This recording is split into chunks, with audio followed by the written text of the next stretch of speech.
প্রিয় দর্শক, আজকে আপনাকে হৃদরোগ, যাকে হার্টের রোগ বলা হয়, এটার উপরে বলবো। এই অসুখটা এখন বাংলাদেশের সবথেকে বড় অসুখ। আপনি দেখবেন প্রতিটা বাড়ির মধ্যে একটা দুটো হার্টের পেশেন্ট পাওয়া যাচ্ছে। এই হৃদরোগের কি আসল ট্রিটমেন্ট হওয়া উচিত, কিভাবে হৃদরোগ হয়, কি করলে হৃদরোগটাকে আমরা সারাতে পারি, এটা আমরা সাওল হার্ট প্রোগ্রামে শেখাই। আজকে আপনাকে আমি ওয়েলকাম করি সাওল হার্ট প্রোগ্রামে, যেখানে হার্টের সম্বন্ধে যাবতীয় বক্তব্য আপনাকে বোঝাবো, আর কিভাবে হার্টের অসুখটাকে বিনা কেটে, বিনা রিং লাগিয়ে, বিনা অপারেশন করে ঠিক করা যেতে পারে, এটা আজকে আপনাকে বোঝানো হবে। এক এক করে আপনি দেখতে পাবেন পুরো ব্যাপারটা আপনার কাছে খুলে যাচ্ছে, আর খুব ভালো সরলভাবে আপনি বুঝতে পারবেন হার্টের রোগটা হয় কি। দেখা যাক, একটু করে ড্র করে আমি বলি হার্টের অসুখটা কি করে হয়। দেখুন, এটা কে? এটা আমি আর আপনি। হার্টটা কোথায়? হার্টটা হলো এইখানে। হার্টের সাইজ কত বড়? হার্টের সাইজ হলো 300 গ্রাম, আপেলের মতো সাইজ। এই হার্টের কাজটা কি? পাম্প করা। পাম্প করবে কি? পাম্প করবে ব্লাডকে। কোথায়? পুরো শরীরে ব্লাডটা পাম্প করবে। হার্ট যখনও পাম্প করে পুরো শরীরে ব্লাডটা পৌঁছে যায়। আচ্ছা, হার্ট কতবার পাম্প করে? হার্ট 1 মিনিটে 72 বার পাম্প করে। আর 1 ঘন্টাতে কত? 72 ইন্টু 60, 4300 বার। আর 24 ঘন্টাতে 4300 ইন্টু 24, 1,00,000 বার। মনে রাখবেন, আপনাদের সবার হার্ট নেক্সট 24 আওয়ার্সের মধ্যে 1,00,000 বার পাম্প করবে। আচ্ছা, তার মধ্যে একটা ব্রেক দেওয়া যেতে পারে 2 মিনিটের? না, ব্রেক দিলে পেশেন্ট ইমিডিয়েট মারা যাবে। মনে রাখবেন, হার্ট যতদিন আপনি বেঁচে থাকতে চান প্রতিদিন 1,00,000 বার পাম্প করবে। দেখা যাক হার্ট কিভাবে পুরো বডিকে ব্লাডটা সাপ্লাই করে, রক্তটাকে সাপ্লাই করে। হার্টটাকে একটু বড় করে দেখাই আপনাকে। এই হলো হার্ট। আর এই হার্টটা যখন পাম্প করে, এখান থেকে একটা টিউব বেরিয়ে যায়, এখান থেকে একটা টিউব বেরোয়। আর এই টিউবটা 1 ইঞ্চ মোটা। 1 ইঞ্চ মোটা, আপনি বুঝতে পারেন? মোটামুটি এত মোটা একটা টিউব বেরোবে হার্ট থেকে। আর এই টিউবটা বেরিয়ে পুরো বডিকে ব্লাড সাপ্লাই করবে। আপনি দেখেছেন আপনার বিল্ডিং এর ওপরে জলের ট্যাঙ্ক রাখা থাকে, সেখান থেকে একটা পাইপ বেরোয়, আর ওই পাইপটা পুরো বিল্ডিং এ, এক একটা বাথরুমে, এক একটা কিচেনকে ব্লাড সাপ্লাই দেয়, জল সাপ্লাই দেয়। সেরকম ভাবে হার্ট থেকে একটা টিউব বেরোবে, আর এই পুরো বডিকে এক একটা করে ব্রাঞ্চ দেবে। দেখুন, প্রথম রাইট হ্যান্ডকে দিল, তারপরে ব্রেনকে দিল, তারপরে লেফট হ্যান্ডকে দিল। এই টিউবটা ঘুরে গেল, ঘুরে হার্টের পেছনে ঢুকলো, পেছন থেকে চেস্টকে সাপ্লাই করে পেটে এলো। পেটে এটা আগে স্টমাককে সাপ্লাই করবে, তারপরে লিভারকে সাপ্লাই করবে, দুটো কিডনিকে সাপ্লাই করবে দুদিকে, তারপরে স্মল ইন্টেস্টিন, লার্জ ইন্টেস্টিন সবকে সাপ্লাই করবে, তারপরে দুটো পাকে সাপ্লাই করবে। মানে একবার হার্ট পাম্প করে দিল, পুরো বডিকে ব্লাড পৌঁছে গেল। এই হলো হার্টের কাজ। আর এই ব্লাড থেকে পুরো বডি অক্সিজেন পায়। আচ্ছা, হার্ট যখন পুরো বডিকে ব্লাড দেবে, নিজের জন্য অক্সিজেন দরকার কি দরকার না? হ্যাঁ, হার্টকে নিজের জন্য অক্সিজেন দরকার। আর এই অক্সিজেনটা কোথা থেকে আসবে? হার্ট যখন পুরো বডিকে ব্লাড সাপ্লাইটা দেয়, তখন নিজের জন্য 3টে টিউব নিয়ে নেয়। আর এই 3টে টিউবের নাম হলো করোনারি আর্টারিজ। একটা রাইট সাইডে, এটাকে বলা হয় রাইট করোনারি আর্টারি। আর লেফট সাইডে দুটো, দেখুন রাইটের একটা টিউব, এটার নাম লেখা হলো RCA, রাইট করোনারি আর্টারি। আর লেফটে দুটো, লেফটে প্রথমে একটা টিউব বেরোবে, আর তারপরে এটার দুটো ডিভিশন হয়ে যাবে। একটা পেছনের দিকে চলে গেল, আর একটা সামনের দিকে চলে গেল। সামনের দিকে যেটা চলে গেল সেটার নাম হলো LAD, এটাকে বলা হয় LAD। দেখুন, আপনাকে দুটো লেফট নামগুলো যদি দেখি, একটা হবে লেফট আর একটা হবে লেফট। এটা হলো অ্যান্টিরিয়র ডিসেন্ডিং। অ্যান্টিরিয়র মানে সামনের দিকে, ডিসেন্ডিং মানে নিচে নামবে। তাহলে এটা হলো LAD, লেফট অ্যান্টিরিয়র ডিসেন্ডিং, এই সামনেরটা। আর হলো LCX, এটা ঘুরে যাবে হার্টের পেছনে, এই জন্য এটার নাম হলো LCX। এই 3টে টিউব থেকে হার্ট ব্লাড পায়। আর হার্টের অসুখের মানে কি জানেন আপনি? এর মানে হলো এই টিউবটার ভেতরে এখানে চর্বি জমে যায়, কোলেস্ট্রল জমে যায়, ফ্যাট জমে যায়, আর ধীরে ধীরে হার্টের ব্লাড সাপ্লাইটা কমে যায়। এটাকেই বলা হয় হার্টের অসুখ। আর এই অসুখটা এখন বিশ্বর সবথেকে বড় অসুখ। সেই অসুখে হার্টের ব্লাড সাপ্লাই ধীরে ধীরে কম হয়ে যায়, আর যেদিন বন্ধ হয়ে যাবে সেদিন হার্টটাও বন্ধ হয়ে যাবে, হার্ট অ্যাটাক হয়ে যায়। তাহলে এটাকে আপনাকে আরো ডিটেলে বোঝায়। হার্টের অসুখ কি সেটা বোঝা যাচ্ছে। এই ব্লকেজ কোন টিউবের ভেতরে, যেগুলো হার্টকে নিজের সাপ্লাই করে। এই টিউবগুলো কত মোটা ভাবুন তো, বাচ্চারা পেন্সিলে লিখে দেখেছেন সেরকম হার্টের টিউবটা হয়, অত পাতলা, 3 থেকে 4 মিলিমিটারের টিউব। আর এই হলো ব্লকেজ। আচ্ছা ভাবুন তো এই ব্লকেজটা কখন তৈরি হবে, কতদিন লাগবে এই ব্লকেজটা বানাতে? 1 উইক, 1 মাস, 1 বছর, 5 বছর, বছরের পর বছর আপনাকে একবার ব্লকেজটা বানিয়ে দেখানো যাক। আচ্ছা একটা কথা ভাবুন, ব্লকেজটা শুরু কখন হবে? বাচ্চা জন্মাবার সঙ্গে সঙ্গে ব্লকেজ শুরু হবে না, না, বাচ্চা জন্মাবে, ধীরে ধীরে বাড়বে।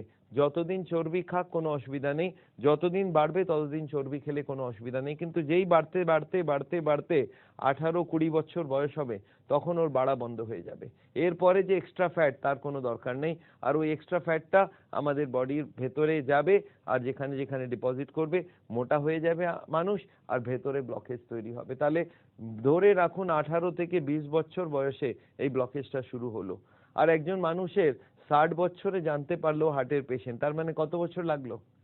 তার মানে ওকে 40 বছর লেগেছে ব্লকেজ বানাতে। দেখা যাক একটা টিউবকে আমি ব্লকেজ বানিয়ে দেখাচ্ছি আপনাকে। এই একটা টিউবকে ব্লকেজ বানিয়ে দেখা যাক। এই দেখুন একটা টিউব আমি নিলাম, এই টিউবটাকে বড় করে দেখালাম, আর দেখুন ব্লকেজটা শুরু কোথা থেকে হবে। এই হলো ব্লকেজ, প্রথম শুরু হলো এখানে, ধরে নিন 20 বছর বয়স। এবার আরেকটু ব্লকেজ বাড়লো, এবার আরেকটু ব্লকেজ বাড়লো, আরো একটু ব্লকেজ বাড়লো। এখন কতটা গেল? এখন গেল 50% বন্ধ হয়ে গিয়েছে, কিন্তু এই পেশেন্টের কোনো কষ্ট নেই। কেন কষ্ট নেই? কারণ কি 50 এখনো ওর বাকি আছে, 50 এখনো ওর বাকি আছে। কেন বাকি? বাকি 50টার কি হবে? এই 50টা ওর ব্লাড সাপ্লাই প্রচুর দিয়ে থাকবে। আপনার মনে রাখবার উচিত কি আমাদের হার্টের দরকার কেবল 10%, 20% আর 30%, 3 রকম দরকার। কেন ভাবুন তো? আমাদের হার্টের দরকার 10% যখন মানুষ বসে থাকবে, শুয়ে থাকবে, যখন হাঁটতে শুরু করবে তখন 20%, আর যখন দৌড়াবে তখন 30%। যদি 50 ব্লকেজ আছে তাহলে 50 খোলা আছে, পেশেন্ট দিব্যি দৌড়াতে পারবে, ওর কোনো কষ্ট হবে না। যেদিন পেশেন্ট 70 ব্লকেজ ক্রস করে যাবে, যেদিন পেশেন্ট 70-এর উপরে ব্লকেজ করে যাবে, সেদিন কষ্ট শুরু হয়ে গেল। কেন?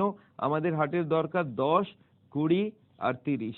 যেদিন 70-এর উপরে যাবে সেদিন পেশেন্ট এসে বলবে, স্যার আমি যদি দৌড়াতে থাকি তাহলে আমার বুকে ব্যথা হয়ে যাবে, আমি যদি হাঁটতে যাই যদি বুকে ব্যথা হয় তাহলে 80-এর উপরে ব্লকেজ, আর যদি বাথরুম যেতে যেতে ব্যথা হয়ে যায় তার মানে 90-এর উপরে ব্লকেজ। আপনি মনে রাখবেন হার্টের পেশেন্ট 70 পর্যন্ত বুঝতেই পারবে না, দৌড়াতে পারবে। আচ্ছা যেদিন একটা পেশেন্ট আমাকে এসে বলল, স্যার আমি যখন দৌড়াতে যাই আমার হার্ট বুকে ব্যথা হয়, বুকে চাপ পড়ে, শ্বাসকষ্ট হয়, গলায় চোকিং মনে হয়, তখন আমি আমি জানতে পারি ওর পেশেন্টের 70-এর উপরে ব্লকেজ আছে।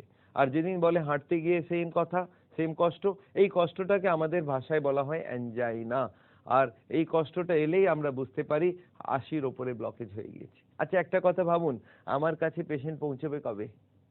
70-এর আগে না 80-র পরে? পেশেন্ট আমাকে 80-র পরে এসে বলবে, স্যার আমার অ্যানজাইনা হচ্ছে, আমার কষ্ট হচ্ছে। এই জিনিসটা আপনাকে মনে রাখতে হবে। এই হলো হার্টের অসুখ।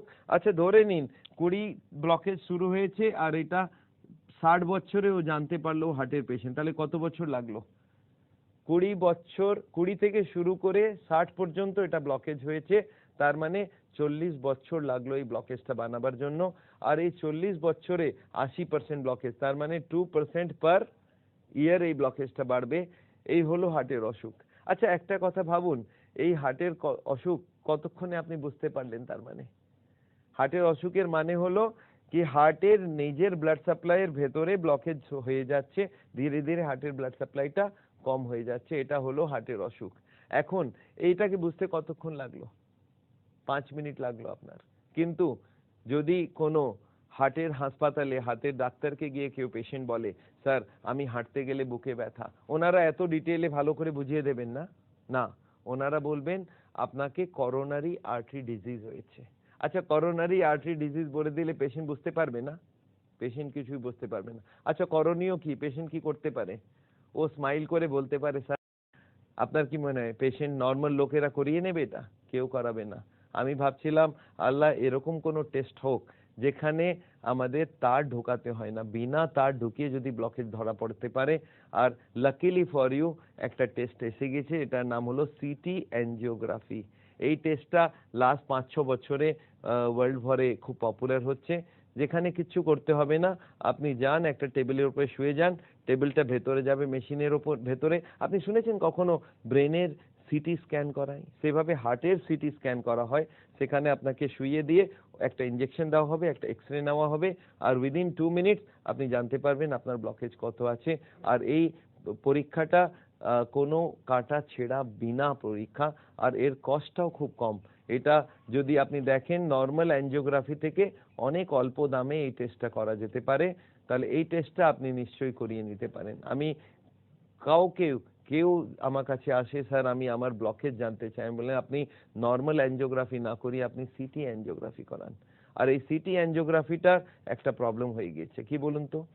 এর দাম কম, লোকে করাতে চায়, লোকে চায় এইরকম টেস্ট হোক, কিন্তু প্রবলেমটা কোথায়? প্রবলেম হলো আমাদের কার্ডিওলজিস্টরা যারা তার ঢুকিয়ে অ্যাঞ্জিওগ্রাফি করে তাদেরকে এই টেস্টটা পছন্দ হয় না। তাদেরকে গিয়ে জিজ্ঞাসা করবেন স্যার ওই বিনা তারের টেস্টটা কেমন, বলে ভালো না। আপনি বললেন স্যার ভালো না কেন? ওরা অ্যাডমিট করবে না, ওরা তার ঢোকাবে না, কোনো রিস্ক নেই, কমপ্লিকেশন নেই, তাহলে ভালো না আর কি মানে হলো? তখন ওরা বলেন ওটা অ্যাকিউরেট নেই। কিন্তু আপনি যদি ওনাদেরকে জিজ্ঞাসা করেন স্যার তাহলে ওই তার দিয়ে যে অ্যাঞ্জিওগ্রাফি করবেন সেটা অ্যাকিউরেট তো? হ্যাঁ ওটা খুব অ্যাকিউরেট। কিন্তু আপনাকে একটা কথা বলি, যে তার দিয়ে অ্যাঞ্জিওগ্রাফি করে দেখবেন ওটাতেও ব্লকেজ 70, 80, 90 লেখা থাকে। আচ্ছা 70, 80, 90 রাউন্ড রাউন্ড নাই কি? যদি ব্লকেজ অ্যাকিউরেটলি দেখতো তাহলে ওরা লিখতো 71.5, 73.9। যদি ব্লকেজ 70, 80, 90 থাকে তার মানে এটা কি? তার মানে ওই ব্লকেজটা আন্দাজে বলা হচ্ছে। আচ্ছা 70, 80-র মধ্যে কত বছরের ফরক? 5 বছর। 2% করে যদি ডেভেলপ করে 5 বছর, মানে 5 বছর আগে করে দিলে 5 বছর পরে করে দিলে পেশেন্ট বুঝতে পারবে না। তাহলে আপনি বুঝতে পারছেন অ্যাঞ্জিওগ্রাফিটাও অ্যাকিউরেট নয়, কিন্তু কার্ডিওলজিস্টরা এখনো তার ঢুকিয়ে অ্যাঞ্জিওগ্রাফি করতে চায়। এটা আমার মনে হয় আমাদের সাওলের মনে হয় এই টেস্টটা ঠিক না। বিনা কাটা ছিঁড়া করে যদি হার্টের অসুখ ঠিক হতে পারে বা হার্টের অসুখ বোঝা যেতে পারে, এটাই সব থেকে ভালো। তাহলে এনিওয়ে আমরা এখন দুটো জিনিস বুঝলাম। একটা বোঝা গেল কি হার্টের অসুখটা কি, এই ব্লকেজটা কি করে কি হয়, আর সেকেন্ড আমরা বুঝতে পারলাম কি টেস্ট করালে এই ব্লকেজটা ধরা যেতে পারে। এখন থার্ড চ্যাপ্টারে যাই, এই ব্লকেজে সব থেকে খারাপ কি হতে পারে? ব্লকেজের অসুখ আছে, হার্টের অসুখ আছে, সব থেকে খারাপ কি হতে পারে? সব থেকে খারাপ হতে পারে হার্ট অ্যাটাক। এটাকে বলা হয় কার্ডিয়াক অ্যারেস্ট। এটাকে আমাদের মেডিকেল ভাষায় বলে করোনারি থ্রম্বোসিস বা অ্যাকিউট মায়োকার্ডিয়াল ইনফাকশন। এনিওয়ে ওই টার্মে যাবেন না, ভেবে রাখুন এটা হার্ট অ্যাটাক। হার্ট অ্যাটাক মানেটা কি একটু ভেবে দেখুন তো। হার্ট অ্যাটাকের লোকের পেশেন্টের কষ্ট কি হয়? কষ্ট হয় বুকে ব্যথা, প্রচুর বেশি ব্যথা, আর তার সঙ্গে শ্বাসকষ্ট, চোকিং। আর এটা হাঁটলে হবে না, এটা বসে বসে কষ্টটা হবে। আপনি ভেবে রাখুন বসে বসে যদি কারো বুকে ব্যথা হয়, বসে বসে শ্বাসকষ্ট হচ্ছে আর ঘাম হয়ে যাচ্ছে, তাহলে ভেবে রাখুন এটা হার্ট অ্যাটাক। কেন? क्योंकि বসে বসে ওর দরকার কেবল 10% ব্লাড সাপ্লাই, সেটাও নেই। তার মানে কি ব্লকেজ মোটামুটি 100%। হার্ট অ্যাটাকের মানেই হলো ব্লকেজ 100%। এই 100% ব্লকেজটা হতে আপনি জানেন খুব কম সময় দরকার হয়। হার্ট অ্যাটাক একটা পেশেন্ট কালকে ঘুরে ফেটে বেড়াচ্ছে আর আজকে ওর হার্ট অ্যাটাক হয়ে গেল, 1 মিনিট লাগে হার্ট অ্যাটাক হতে। তাহলে আপনাকে নিশ্চয়ই আমার কাছে জিজ্ঞাসা করতে হবে স্যার এই হার্ট অ্যাটাকটা যেখানে 100 ব্লকেজ দরকার সেটা কি করে সাডেনলি হয়ে যায়? তাহলে আপনাকে আবার বোঝাই হার্ট অ্যাটাকটা কি করে হয় আর 2 মিনিটে কি করে হবে। যদি কারো 80 ব্লকেজ থাকে, ওকে 100 যদি করতে হয় তাহলে তো 10 বছর লাগা উচিত 2% করে বাড়াতে থাকলে, কিন্তু দেখা গেল 2 মিনিটের পরে হার্ট অ্যাটাক হয়ে গেছে। তাহলে কি করে হার্ট অ্যাটাকটা হয় একটু বুঝে নি। দেখুন হার্টের যে ব্লকেজটা আছে এর উপরে একটা পর্দা থাকে, এই যে পর্দাটা এটাকে বলা হয় ইন্টিমাল মেমব্রেন। আর যদি ব্লকেজ বাড়তে থাকে তাহলে পর্দাটার কি হবে বুঝতে পারছেন? পর্দাটা ধীরে ধীরে টান পড়বে, আর পর্দাটা টান পড়তে পড়তে একদিন পর্দাটা ছিঁড়ে যাবে। আর ছিঁড়ে যাওয়ার সঙ্গে সঙ্গে কি হবে জানেন তো? এখানে এখানে কি যায়? এখানে যাচ্ছে ব্লাড, এখানে যাচ্ছে রক্ত। এই রক্তটার মধ্যে যেই ছিঁড়ে গেল এখান থেকে কিছু কেমিক্যাল রিলিজ হয় আর রক্তর সঙ্গে মিক্স হয়ে রক্তটা জমাট বেঁধে যায়। আর রক্ত জমাট বেঁধে গেলে এটাকে বলা হয় ক্লট। আর এখানে একটা যদি ক্লট এসে গেল, এখন কত ব্লকেজ হয়ে গেল ভাবুন আপনি, এটা হয়ে গেল 100% ব্লকেজ। এটাকে বলা হয় হার্ট অ্যাটাক। এই হার্ট অ্যাটাকটা হলে কতক্ষণ লাগলো বুঝতে পারছেন? এই ক্লটিং হতে যতক্ষণ টাইম লাগে। আচ্ছা, ক্লটটা হলো কেন? কেমিক্যাল রিলিজ হলো। কেমিক্যাল কেন রিলিজ হলো? পর্দা ছিঁড়ে গিয়েছে। পর্দা কেন ছিঁড়লো? ব্লকেজ বাড়ছিল। মানে হার্টের পেশেন্ট যদি ব্লকেজকে বাড়াতেই থাকে, এক না একদিন পর্দাটা ছিঁড়বে, হার্ট অ্যাটাক হবে। তাহলে আপনি ভেবে দেখুন কি করা উচিত যাতে হার্ট অ্যাটাক না হয়। একজন আমাকে জিজ্ঞাসা করলো, স্যার কি করা উচিত? আমি আপনাকে জিজ্ঞাসা করছি, আপনি বলুন আমাকে। বললো কি? আমি বললাম একটা নোটের তোড়া আছে, তাতে রাবার ব্যান্ড লাগানো আছে, আমি নোট ঢুকিয়ে যাচ্ছি, তাহলে রাবার ব্যান্ডটার কি হবে? বলে ছিঁড়ে যাবে। আমি বললাম এখন আমাকে বলুন কি করলে রাবার ব্যান্ড না ছেড়ে? বলে স্যার তাহলে এখন কি আপনি নোট ঢুকিয়ে যাচ্ছেন? মানে ঢুকিয়ে যাচ্ছি, রাবার ব্যান্ড ছিঁড়তে পারে। বলে স্যার এখনো ছেড়েনি। আমরা না এখনো ছেড়েনি। তাহলে স্যার এখন নোট ঢোকানো বন্ধ করে দিন। তার মানে কি? ব্লকেজ যদি বাড়ানো বন্ধ করে দেন তাহলে পর্দাটা ছিঁড়বে না, হার্ট অ্যাটাক হবে না। আর ওই পেশেন্ট আরেকটা কথা বলে, স্যার আরো ভালো হয় যদি কিছু নোট বার করে নিন, যদি কিছু এখান থেকে চর্বি বার করে নেওয়া হয় তাহলে রাবার ব্যান্ডটা ঢিলে হয়ে যাবে আর কখনো হার্ট অ্যাটাক হবে না। তাহলে আপনি বুঝতে পারছেন হার্ট অ্যাটাকটাকে রোকবার জন্য সব থেকে ভালো উপায় কি? কি ব্লকেজ বাড়ানো বন্ধ করো আর ব্লকেজটাকে কম করা শুরু করে দিন, তাহলে হার্ট অ্যাটাক কখনো হবে না। এটাকে আমরা বলি প্রিভেনশন অফ হার্ট ডিজিজ। যদি ব্লকেজকে বন্ধ করে দিলেন বাড়ানো, আর রিভার্সাল মানে ব্লকেজটাকে কম করা যেতে পারে। তার মানে হার্টের পেশেন্ট যদি ব্লকেজকে বাড়ায় না আর কম করতে থাকে, রিভার্স করতে থাকে, তাহলে ওর হার্ট অ্যাটাকের চান্স একদম শেষ হয়ে যাবে।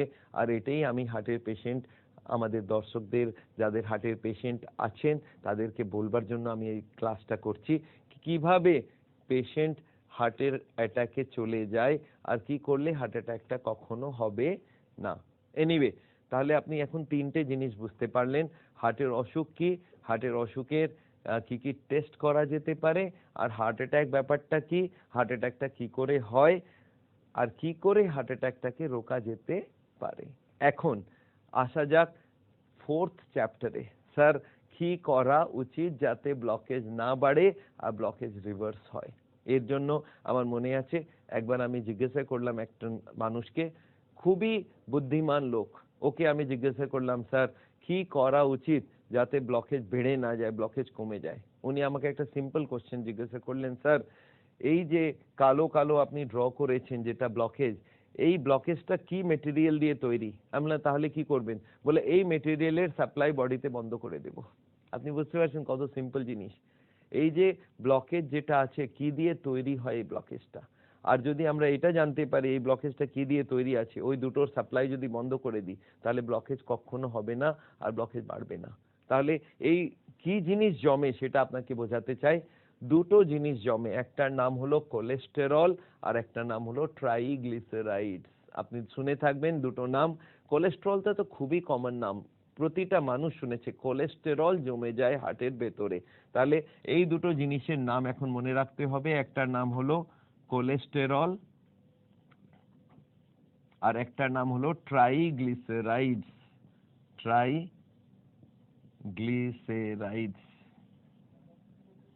এই দুটো আইটেম যদি আপনার রক্তর ভেতরে বেশি থাকে তাহলে ওটা ব্লকেজ তৈরি করবে। তাহলে হার্টের পেশেন্টের প্রথম কি করা উচিত?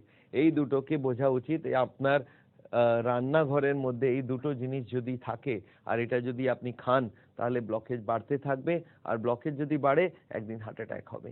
তাহলে এখন এই দুটোকে বোঝা যাক, কোলেস্টেরল কি আছে, ট্রাইগ্লিসারাইড কি আছে। তাহলে শুরু করি। এখন এই ট্রাইগ্লিসারাইড ব্যাপারটা কি? ট্রাইগ্লিসারাইড আপনাদের সবার রান্নার ঘরের মধ্যে থাকবে, আর এটার বাড়ির নাম, এটা যেটা বাসার নাম, সেটার নাম হলো তেল। কোন তেল?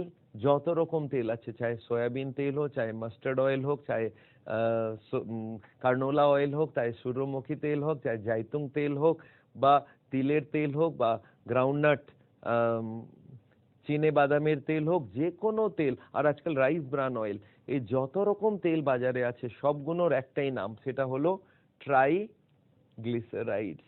এই ট্রাইগ্লিসারাইড, এই তেলটাকে কোথাও জমতে দেখেছেন আপনি? কোথায় দেখেছেন ভাবুন।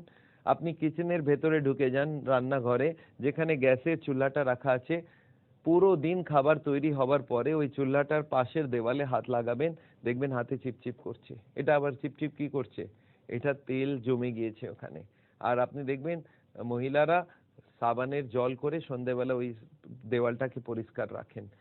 একজন ভদ্রমহিলাকে আমি বললাম আপনি 1 মাস পর্যন্ত সাফ করবেন না, দেখা গেল লেয়ার বাই লেয়ার তেল জমে যাচ্ছে।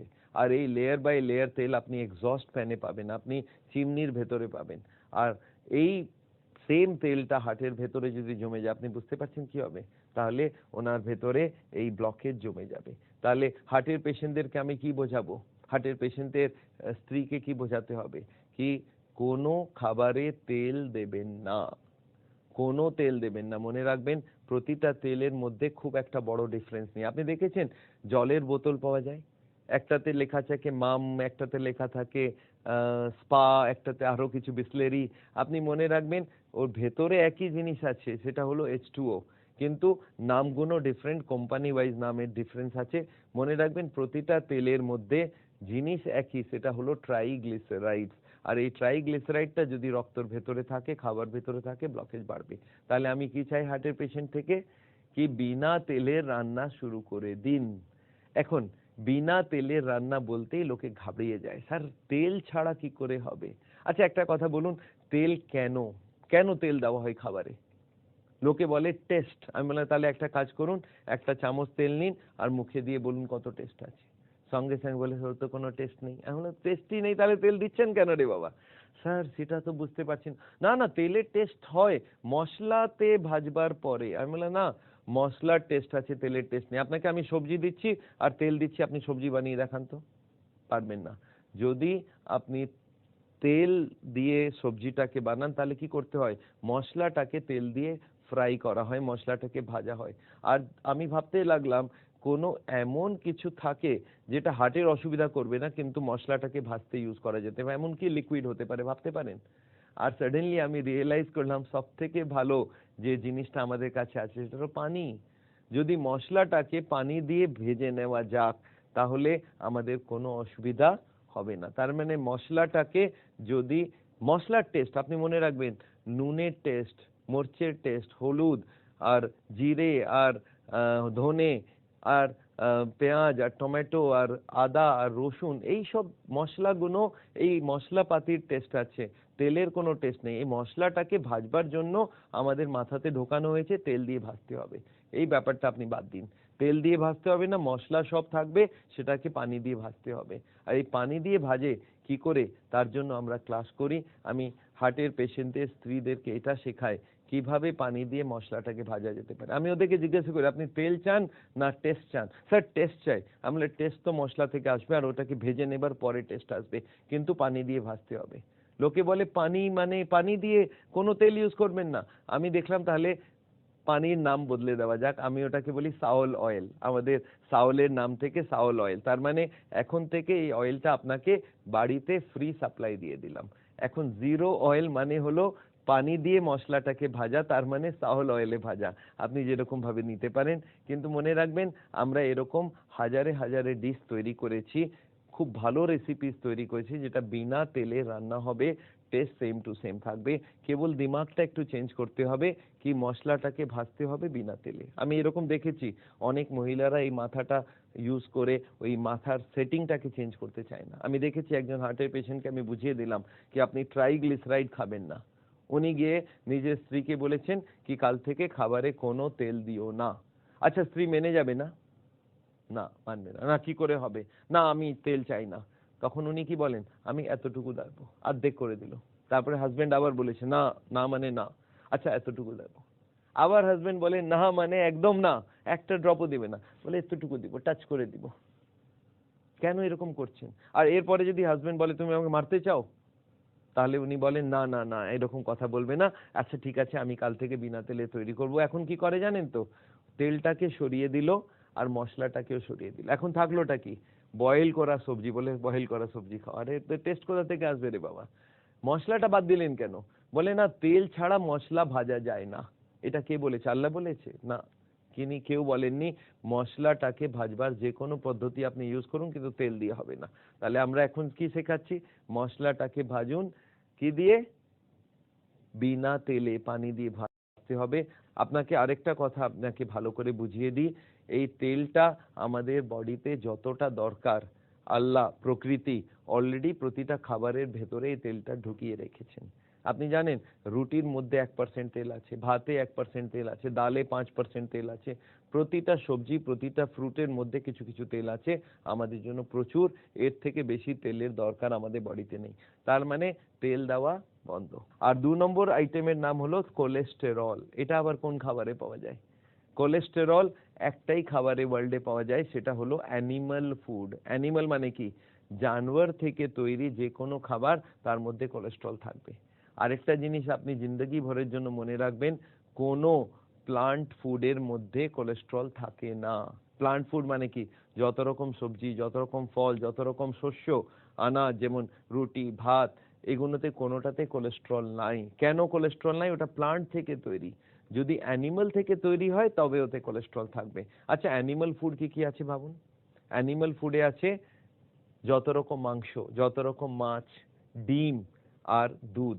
এই 4টা জিনিস আমাদের ব্লকেজ বানাতে মদত করে, কারণ কি ওটা animal food, full of cholesterol. তাহলে আমি হার্টের পেশেন্টদেরকে কি রিকোয়েস্ট করব? আমি বলবো আপনি অ্যানিমাল ফুড বাদ দিন। তার মানে মাংস বাদ দিন, চিকেন বাদ দিন, মাছ বাদ দিন আর ডিম বাদ দিন। লোকে বলে স্যার তাহলে বাঁচবো কি করে? আমরা এটা মাইন্ডসেট। অনেক গরিব আছে যারা হয়তো মাছ মাংস কিনতে পারে না, তারাও বেঁচে থাকে। আর অনেকজন আছে এরকম, বিধবারা অনেক কিছু আছে যারা, অনেকজন এরকম আছে যারা কখনো মাছ মাংস খায় না। আমাদের ইন্ডিয়াতে হাফ অফ দ্য পপুলেশন মাছ মাংস খায় না। তারা কি খুব দুঃখী নাকি? এটা মাইন্ডসেট। আমাদের সবার মাইন্ডে একটা বসে যায়, এটা হলে খুশি। যার আলুর সবজি পছন্দ সে আলু ছাড়া দুঃখী হয়ে যাবে, যার পটলের সবজি পছন্দ সে পটল বিনা দুঃখী হয়ে যাবে।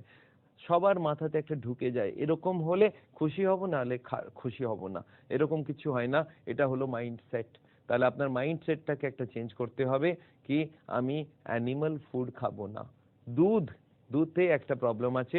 দুধের একটা সুবিধাও আছে, প্রবলেম হলো ওতে কোলেস্ট্রল আছে। আর সুবিধা হলো সেটাকে বয়েল করে যদি দুধটাকে ঠান্ডা করেন, কোলেস্ট্রলটা উপরে গিয়ে জমে যায়। এটাকে শর্ট বলা যেতে পারে। এটাকে সরিয়ে দিন, আবার বয়েল করুন, আবার ঠান্ডা করুন, আরেকটা লেয়ার হবে। 2-3 লেয়ার যদি আপনি ফ্যাটটা বার করে দিন দুধটা, তাহলে কিছুটা পরিমাণে দুধটা নেওয়া যেতে পারে। তাহলে হার্টের পেশেন্টের কি কি বোঝালাম? দুটো জিনিস, কোলেস্ট্রল বাদ দিন আর ট্রাইগ্লিসারাইড বাদ দিন। এটা বাদ দিলে হার্টের অসুখটা বাড়ানো বন্ধ হয়ে যাবে। আর যদি একদম সাপ্লাই বন্ধ করে দিন তাহলে কি হবে? ব্লকেজটা কমে যাবে। এখন আরেকটা জিনিস বোঝা যাক, এই দুটো হলো, আমি বলি এটা হলো দুটো সবথেকে বড় ক্রিমিনাল, সবথেকে বড় মার্ডারার। লাখ লাখ লোককে প্রতি বছর এখানে মারে। এই দুটো ক্রিমিনাল আমাদের কিচেনে ঢুকে গিয়েছে। আর কার হেল্প নিচ্ছে? আমাদের স্ত্রীদের হেল্প নিচ্ছেন, আমাদের মাদের হেল্প নিচ্ছেন, বোনদের হেল্প নিচ্ছেন। কি আপনারা এই দুটো ক্রিমিনালকে ইউজ করে পেশেন্টকে মারার চেষ্টা করুন? আমি মনে হয় এটা করা উচিত নয়। আমরা চাই এই দুটো কোলেস্ট্রল ট্রাইগ্লিসারাইডকে আমরা খাবার থেকে বাদ দিতে চাই। আর তাতে মাইন্ডসেটটা চেঞ্জ করতে হবে, আর কোনো ফরক নেই। টেস্ট এত খাবার আমরা তৈরি করেছি বিনা তেলের, যাতে স্বাদ অনেক ভালো হয়। আমাদের ক্যাম্প হয়, কুকিং ক্লাস হয়, সেখানে আমরা শেখাই কিভাবে তেল ছাড়া খাবার তৈরি করা যেতে পারে। এখন আবার ভাবা যাক, এই দুটো লোক আছে গুন্ডা, এদের আবার টিম আছে নাকি না? হ্যাঁ, এদের একটা টিম আছে। এই টিমগুলোর নাম হলো HDL, LDL, VLDL, আর একটা হলো কোলেস্ট্রল HDL রেশিও। এই 6টা আইটেমকে আমরা বলি লিপিড প্রোফাইল। এই 6টাকে বলা হয় লিপিড প্রোফাইল। দেখবেন ডাক্তাররা লিখে দেন লিপিড প্রোফাইল করিয়ে আনবে। তার মানে কি?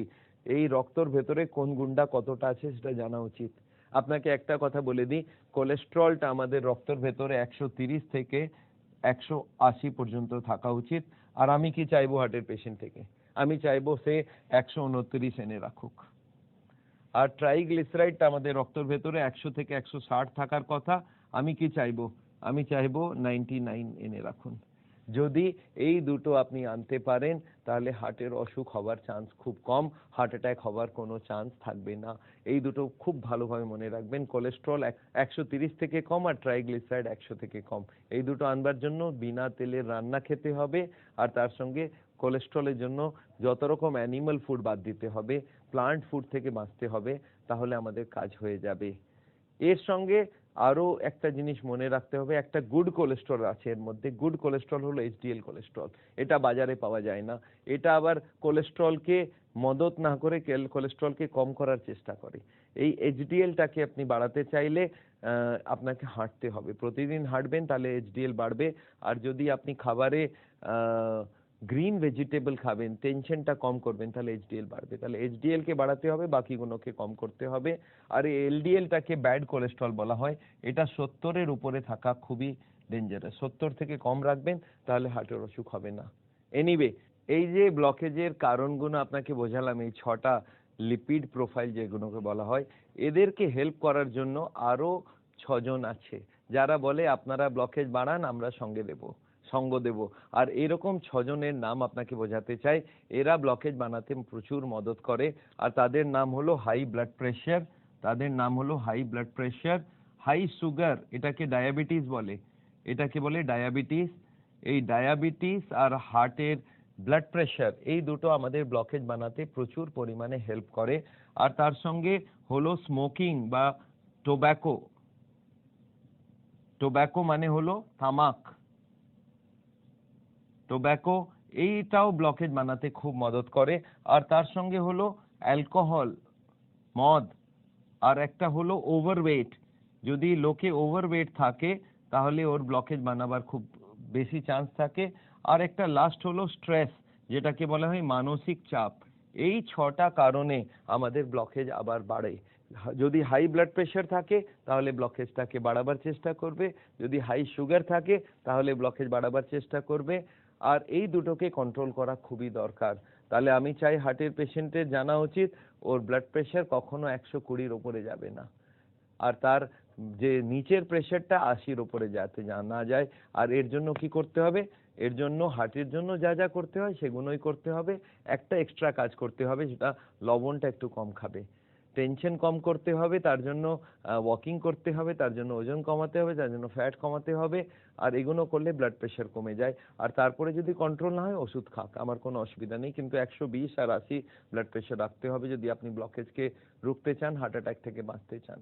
ব্লাড প্রেশারের সঙ্গে ব্লাড সুগারটাকে কম রাখতে হবে। আজকাল সুগারের রোগী প্রচুর বেড়ে যাচ্ছে, হার্টের অসুখকে এটা খুব বাড়িয়ে দেয়। সুগারের জন্য কত রাখতে হবে? সুগার 5.5 রাখতে হবে ফাস্টিং, আর 7.7 রাখতে হবে পিপি, খাবারের পরেরটা।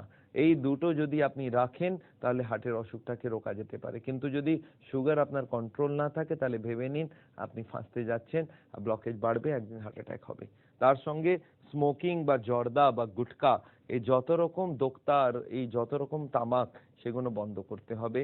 আর তামাক বন্ধ করার জন্য আমি একটাই অ্যাডভাইস দিই লোককে, কি 1 মিনিটে বন্ধ করুন। যদি আপনি ভাবেন ধীরে ধীরে বন্ধ করব, এটা কখনো সম্ভব না। একসঙ্গে বন্ধ করতে হবে। একই দিনে ভাববেন হ্যাঁ আজ থেকে ছেড়ে দিলাম, ছেড়ে দিলেন, এইটাই হলো বেস্ট ওয়ে। আর তার সঙ্গে অ্যালকোহল বন্ধ করুন।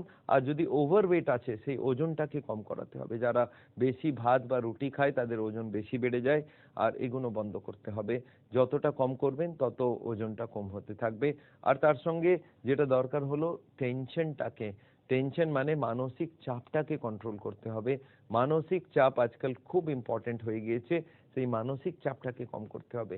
আপনি মনে রাখবেন মানসিক চাপ আজকাল হার্টের অসুখের সব থেকে বড় কারণ হয়ে গিয়েছে। কারণ কি, মানসিক চাপ থাকলে ব্লাড প্রেশার বেড়ে যাবে, মানসিক চাপ থাকলে ডায়াবেটিস বাড়বে, মানসিক চাপে স্মোকিং বাড়বে, মানসিক চাপে অ্যালকোহল বাড়বে, খাবারের কন্ট্রোল থাকবে না, ওজন বাড়বে। আর মানসিক চাপ থেকে কোলেস্ট্রল, ট্রাইগ্লিসারাইডও কন্ট্রোল হয়, এইচডিএল কমে যায়। তাহলে আজকের দিনে দেখা যাচ্ছে মানসিক চাপটা হার্টের অসুখের খুব বেশি বড় কারণ হয়ে যাচ্ছে। আর এই মানসিক চাপটাকে কম করা খুবই দরকার। যদি মানসিক চাপ করার জন্য আমরা শেখাই যোগা, তার সঙ্গে আমরা শেখাই মেডিটেশন, আর মানসিক চাপটাকে বোঝাতে হবে, তার জন্য আমরা মানসিক চাপের উপরে বই লিখেছি, আমরা তার জন্য ক্লাস করি। মানসিক চাপটা পুরোভাবে কন্ট্রোল করা যায় না, কিন্তু 50% যদি এনে দিন তাহলে আমাদের অনেক ফায়দা হয়ে যাবে। তাহলে মানসিক চাপটাকে কম করতে হবে। এই 12টা কারণ আমাদের এখন হার্টের অসুখের। এরপরে আর 3টে আছে, সেগুলো হার্টকে ব্লকেজটাকে বানাতে রুকে দেয়। এই 3টের কি নাম? একটা নাম হলো এক্সারসাইজ, আর তার মধ্যে সব থেকে ভালো হলো ওয়াকিং। এক্সারসাইজ করতে হবে, আর তার সঙ্গে ফাইবার খেতে হবে। যদি ফাইবার খাবেন তাহলে হার্টের অসুখ হবে না। ফাইবার মানে কি? রেশা। এটা কোথায় পাওয়া যায়? ফাইবার পাওয়া যায় ফলে আর সবজিতে। আর তার সঙ্গে হলো অ্যান্টি অক্সিডেন্ট বাড়াতে হবে আপনাকে। অ্যান্টি অক্সিডেন্ট মানে কি? 3টে ভিটামিন থাকে, ভিটামিন এ আর ভিটামিন সি আর ভিটামিন ই। এই 3টে ভিটামিন যদি আপনি খাবারে বেশি করে খাবেন তাহলে ব্লকেজ হবে না। তাহলে মনে রাখবেন, আমাদের এক্সারসাইজে আমি চাই 35 মিনিট সবাই হাঁটুক। আর যদি 35 মিনিট হার্টের পেশেন্টরা প্রতিদিন হাঁটে, কিছুটা যোগা করে, তার সঙ্গে বেশি করে ফল আর সবজি খায়, তাহলে অ্যান্টিঅক্সিডেন্টও পাবে, ফাইবারও পাবে। তাহলে হার্টের অসুখটাকে আমরা রুখতে পারবো। আর তার সঙ্গে যদি ব্লাড সাপ্লাই পুরোটার বন্ধ করে দিন, কোলেস্ট্রল, ট্রাইগ্লিসারাইড, তাহলে আমাদের সাপ্লাই পুরো বন্ধ বাইরে থেকে। এখন ব্লকেজ আর বাড়বে না। বডির যত কোলেস্ট্রল ফ্যাটের দরকার সেটা ভেতর থেকে টানবে, আর তাহলে ব্লকেজটা ধীরে ধীরে কম হবে। আর কম হওয়াটাকে আমরা বলি রিভার্স। আজকাল মেডিকেল সায়েন্স অলরেডি প্রুফ করে দিয়েছে কি ব্লকেজকে রিভার্স করা যেতে পারে। মার্কিন যুক্তরাষ্ট্রতে ডক্টর ডিন অর্নিস বলে খুব ফেমাস ডাক্তার আছেন, ওনার কাছে আমি ট্রেনিং নিয়েছি। উনি ওয়ার্ল্ডকে দেখিয়ে দিলেন কি ব্লকেজকে রিভার্স করা যেতে পারে, সাইন্টিফিক্যালি প্রুফ করে দিয়েছেন উইথ অল দ্য এনজিওগ্রাফিক ডিটেলস কি ব্লকেজ রিভার্স হতে পারে। তাহলে আমরা এখন কি চাই হার্টের পেশেন্টকে পাশ থেকে? এই নলেজ গুলো আপনি জানুন, আর কিভাবে এই নলেজটাকে আপনি যদি ইউজ করেন তাহলে ব্লকেজ হবে না, ব্লকেজটাকে রিভার্স করা যেতে পারে। আপনার কি মনে হয় এই ব্যাপারগুলো হার্টের পেশেন্টের বোঝা উচিত কিনা? কারা বলবে? আমাদের কার্ডিওলজিস্টরা বলবেন? আমি দেখেছি তাদের কাছে টাইম নেই, আর তারা চায়ও না। কিন্তু তারা চায় কি আপনার কাছ থেকে? হার্টের পেশেন্ট থেকে তারা কি চায়? তারা চায় দুটো জিনিস, একটার নাম হলো বাইপাস সার্জারি আর একটার নাম হলো রিং পরানো, যেটাকে বলা হয় অ্যাঞ্জিওপ্লাস্টি। এই দুটো কি সেটা একটা বুঝে নি। ওরা বলছে আপনারা ব্লকেজ বাড়ান, আমাদের কোনো অবজেকশন নেই, কিন্তু আমাদের কাছে এলে আমরা অপারেশন করব। তার মানে হার্টের অসুখের যে আসল ট্রিটমেন্ট সেটা ওরা করতেই চাইছে না। তারা যাচ্ছে ট্রিটমেন্ট এরকম হোক যাতে ওনাদের অপারেশন বেশি হোক, আর এই অপারেশনটা এত বেশি দামি কি ওনাদের অনেক প্রফিট হতে পারে। এই জন্য হার্টের পেশেন্টদেরকে ওনারা অপারেশনের দিকে নিয়ে যেতে চান, যেখানে ওর আসল কারণটা সরানো যেতে পারে আর এটাতে পেশেন্ট বেঁচে যাবে, সেটা ওরা করতে চায় না। ওরা চায় অপারেশন করানো। এই অপারেশন কি সেটা একটু বোঝাতে চাই। এই বাইপাস সার্জারি মানেটা কি যদি সিম্পল ভাবে বোঝাই, এটা একটা ব্লকেজ আছে, একটা টিউব আছে, এখানে এটা ব্লকেজ আছে। বাইপাস সার্জন কাছে যদি চলে যান, ওরা বলে না আপনার এই বাইপাস সার্জারি করতে হবে, একটা পা থেকে বা হাত থেকে টিউব কাটবো আর ওই টিউবটাকে এখানে আমি বসিয়ে দেব অপারেশন করে। এটা হলো বাইপাস সার্জারি। তার মানে এটা কি হলো?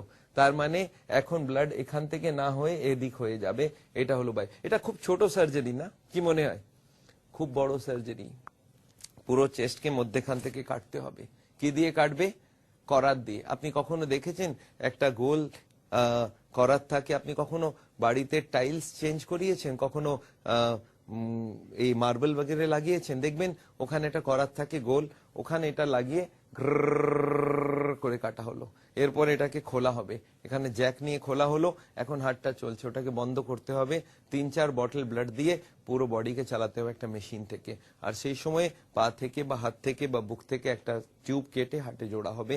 এটা কোনো ছোট অপারেশন নাই। কত লোক মারা যায়, কত কমপ্লিকেশনে চলে যায়। আমি চাই এই অপারেশনটা যাতে লোকে অ্যাভয়েড করে। আর সব থেকে খারাপ কি জানেন তো? এই অপারেশনের পরে যে নতুন টিউবটা লাগানো হলো, এটা আর 40 বছর যাবে না, এটা খুব কম সময়ে বন্ধ হয়ে যায়। এটা ইউজুয়ালি দেখা যায় 1 বছর থেকে 10 বছর, অ্যাভারেজ 5 বছরের মধ্যে এই টিউবটা আবার ফেরত ব্লক করে ফেলে। তার মানে কার্ডিওলজিস্ট বলছেন কোনো অসুবিধা নেই, এখন আপনি আরেকটা অপারেশন করান, আবার আরেকবার প্রফিট আসবে। তার মানে কি আপনি ব্লকেজ বাড়িয়ে যান আর আমরা অপারেশন করে যাব, এটা কোনো ভালো কথা নাই। আমি চাই হার্টের পেশেন্ট অপারেশন করাবে না। আরেকটা হলো অ্যাঞ্জিওপ্লাস্টি। সেটা আবার কি সেটাও একটু বুঝিয়ে দিই। এই যে রিং পরানোর ব্যাপারটা কি, এই একটা ব্লকেজ আছে ধরে নিন, এই টিউবে এই ব্লকেজ আছে, এই ব্লকেজটার মধ্যেখানে একটা ওরা অ্যাঞ্জিওগ্রাফির সময় একটা তার ঢোকান, ওই তারটাকে ওখানে রেখেন, ওরা বাইরে আসেন কি দেখুন আপনি যদি 2 লক্ষ 3 লক্ষ টাকা আরো দেবেন আমি একটা রিং পরিয়ে দেবো। ওটার মানে এটা কি, এই ব্লকেজটার ভেতর থেকে তারটাকে বার করা হবে, পেছন থেকে ধাক্কা দিয়ে বার করা। এখানে একটা বেলুন রাখা থাকে, বেলুন মানে আপনি বুঝতে পারবেন, এইখানে একটা বেলুন রাখা থাকে। আর এই ব্লকেজটাকে যদি এই বেলুনের ভেতরে যদি জল ঢুকিয়ে দেন তাহলে কি হবে, ব্লকেজটা এখান থেকে বেরিয়ে এই সাইডে চলে যাবে। এখন বেলুনটাকে জলটা বার করে তারটাকে বার করে নিল, আর এটা হলো বেলুনিং। কিন্তু এই বেলুনিং করার পরে আপনি বুঝতে পারছেন যে বেলুনটা বেরিয়ে যাবে, আবার ব্লকেজটা ফেরত আসবে। তখন ওনারা কি করেন, এই ব্লকেজের ভেতরে একটা রিং বসিয়ে দেন। এখানে এটা স্প্রিং, একটা রিং আপনি দেখবেন ডট পেনের উপরে ভেতরে এরকম একটা রিং থাকে, এই রিংটাকে এখানে সেট করে দেওয়া হয়, আর এই রিংটা এখন ব্লকেজটাকে ফেরত আসতে দেবে না। এই যে রিংটার দাম কত হতে পারে আপনি ভাবতে পারেন? একটা ডট পেন 2 টাকা 5 টাকাতে পাওয়া যায়, এই রিং এর দাম কত হবে? এটার দাম রাখা হয় 2 লক্ষ টাকা, 2 লক্ষ, 1,80,000 টাকা। ওরা আবার অপশন দেয়, আপনি যদি 50,000 খরচা করতে চান তাহলে দেশি দেবো, যদি 2 লক্ষ টাকা দিবেন বিদেশি দেবো, এখানকার দেবো, ওখানকার দেবো। কিন্তু আপনি একবার কল্পনা করুন ওই রিংটার দাম কত হওয়া উচিত। একটা পেন যদি 3-4 টাকাতে পাওয়া যায়, স্টেনলেস স্টিল থেকে তৈরি, এই একটা রিং এর দাম 1.5 লক্ষ টাকা রাখা হয়। প্রবলেমটা আরো একটা বড়, যেই রিংটা দেখানো হলো আর রিং এর ভেতরে আবার ব্লকেজ শুরু হয়ে যায়। যদি আপনি কোলেস্ট্রল কন্ট্রোল না করেন, ট্রাইগ্লিসারাইড কন্ট্রোল না করেন, 6 মাস 1 বছরের মধ্যে এই রিংটা বন্ধ হয়ে যাবে। এনারা প্রতিবার রিংগুলোকে বদলে দিন। প্রথমে অর্ডিনারি স্টেন্ট ছিল, তারপর ওটাকে চেঞ্জ করে ওনারা বললেন এটাকে মেডিকেটেড স্টেন্ট, ওটা আবার ফেল করলো। এখন বায়োডিগ্রেডেবল স্টেন্ট, কিন্তু ওটাও ফেল করবে আমি জানি। কারণ কি, আসল ব্লকেজিং প্রসেসটাকে আপনি যদি না রোকেন তাহলে ব্লকেজ তো বাড়তেই থাকবে, একদিন হার্ট অ্যাটাক হবে। এই এনজিওপ্লাস্টি করে আমার কাছে পেশেন্টরা আসে যারা 10টা এনজিওপ্লাস্টি করেছে, 10 বার রিং পড়িয়েছে, 12 বার রিং পড়িয়েছে। বাইপাস সার্জারি করে লোকে আসে, আবার ব্লকেজ করেছে। সব থেকে খারাপ কি জানেন তো, বাইপাস বা এনজিওপ্লাস্টির পরেও ওনারা বোঝান না কি করে ব্লকেজটাকে রোকা যেতে পারে। আমার মনে হয় যদি লাইফস্টাইলই বদলতে হয়, যদি খাবারই বদলতে হয়, যদি এক্সারসাইজ করতে হয়, তাহলে এই রিং পরাবার আগেই করা উচিত, বাইপাসের আগে করা উচিত। আর আনফরচুনেটলি যারা বাইপাস এনজিওপ্লাস্টি করে ফেলেছে তাদেরকে আমরা বলি এখন আবার শুরু করুন, নাহলে আগে গিয়ে হার্ট অ্যাটাক হবে, আগে গিয়ে আবার রিং পরাতে হবে। কতবার রিং পরাবেন? আমার মনে হয় প্রতিটা হার্টের পেশেন্টের এই নলেজটা থাকা উচিত। এখন আমাকে লোকে বলে, স্যার তাহলে আমি যদি এইসব করি তাহলে কি ব্লকেজ আর বাড়বে না? না, ব্লকেজ বাড়বেও না, আর ব্লকেজটা ধীরে ধীরে কম হয়ে যাবে। স্যার কত স্পিডে কম হবে? আমি যদি কখনো কখনো এদিক ওদিক রুল ভেঙে দিই তাহলে ব্লকেজ অত তাড়াতাড়ি কম হবে না, রুকে থাকলেও হার্ট অ্যাটাকের চান্স কমে যাবে। স্যার ওষুধ কি দিতে পারেন? আমি আপনাকে এটাও বোঝাতে চাই, হার্টের পেশেন্টদেরকে আমরা ওষুধ দিয়ে আরাম করিয়ে দিতে পারি। এই ওষুধের নাম আপনি জানেন কিরকম? এই একটা টিউব আছে, এই টিউবটাকে এখানে ব্লক করা হলো। এখন দেখা যাক ওষুধ কি দেওয়া যেতে পারে। একটা হার্টের পেশেন্টদের আমরা ওষুধ দিই, এটাকে বলে নাইট্রেট। ওটাতে কি হলো, ওষুধটা দেওয়ার সঙ্গে সঙ্গে টিউবটা চওড়া হয়ে গেল। চওড়া হয়ে গেলে কি হলো, ব্লকেজ তো সেম থাকলো, ব্লাড যাওয়ার রাস্তাটা ডবল হয়ে গেল। এই যে ডবল হয়ে গেল, এতে কি হবে, পেশেন্টের কষ্টটা হবে না। আপনি শুনেছেন একটা স্প্রে থাকে হার্টের পেশেন্ট দেওয়া হয়, এখানে জিভের তলায় দিলে সঙ্গে সঙ্গে ব্যথাটা কমে যায়। এটা কি?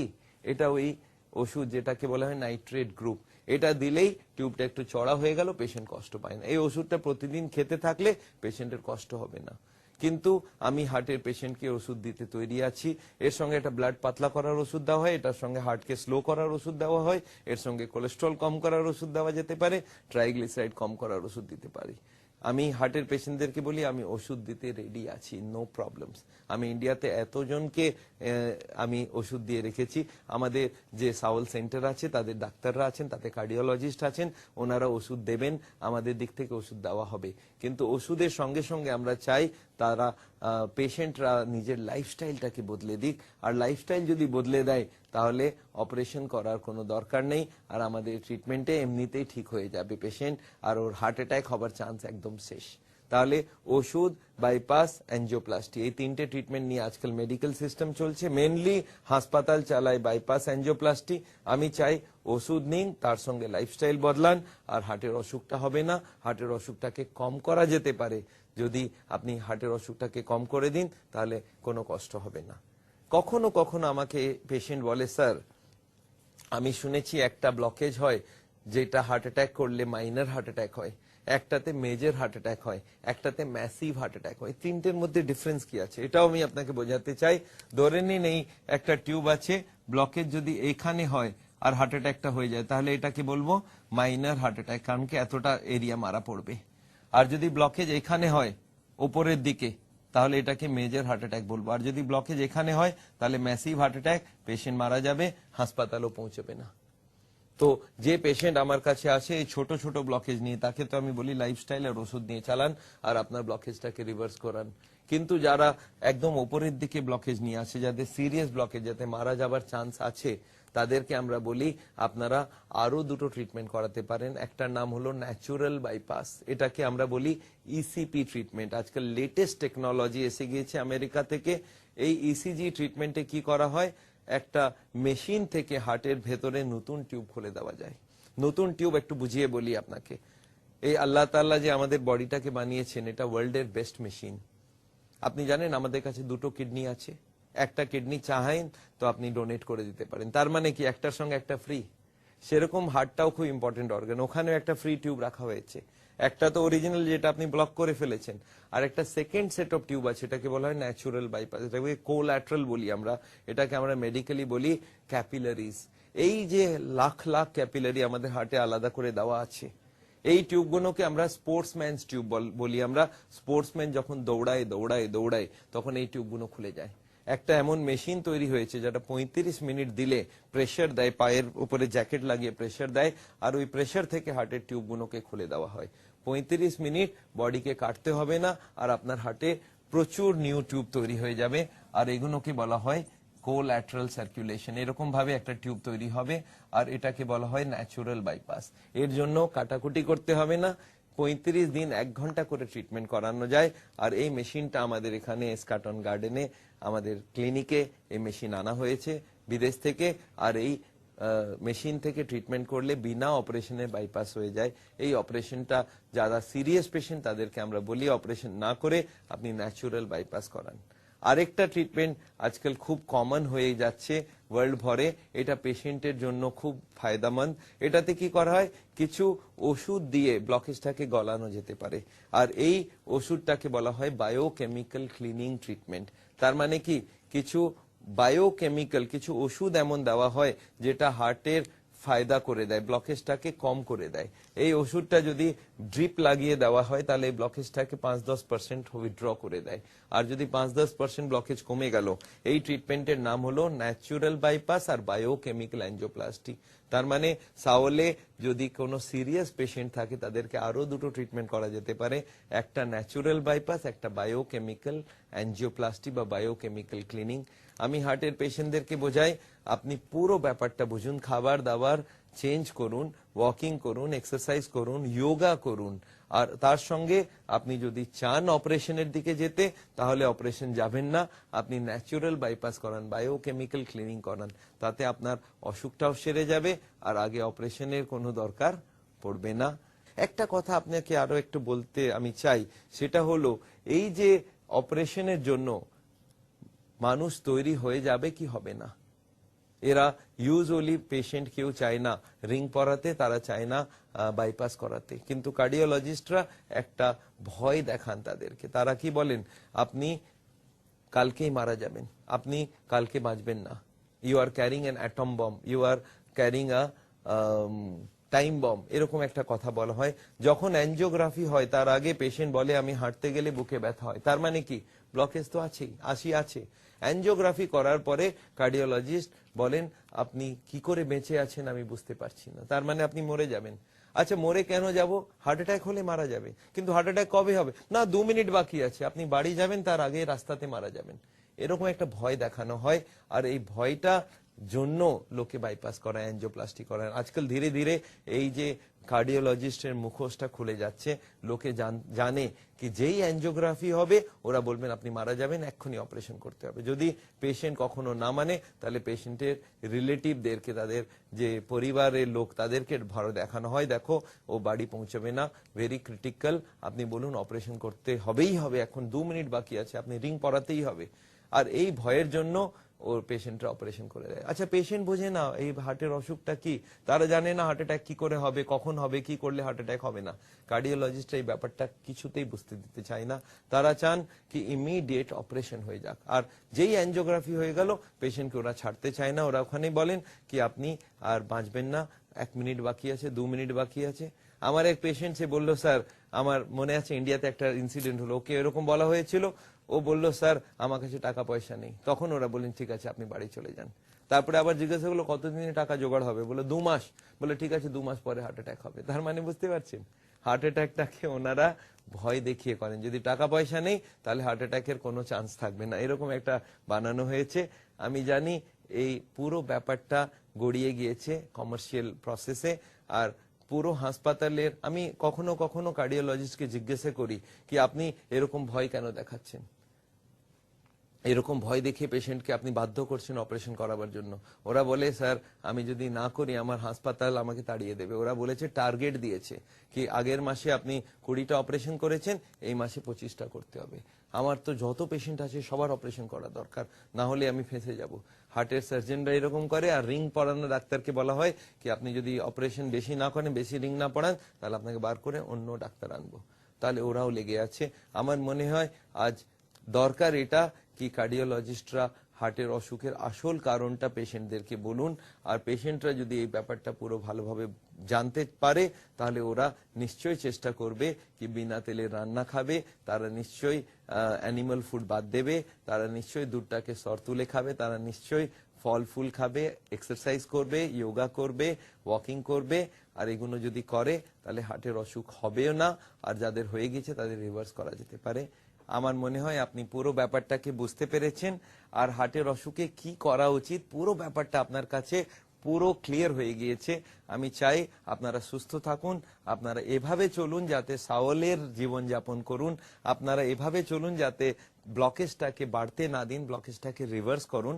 আর এই জিনিসটা যদি আপনি ফলো করেন কখনো হার্ট অ্যাটাক হবে না, রিং পরাতে হবে না, বাইপাস সার্জারি করতে হবে না। আমি চাই আপনারা সুস্থ থাকুন।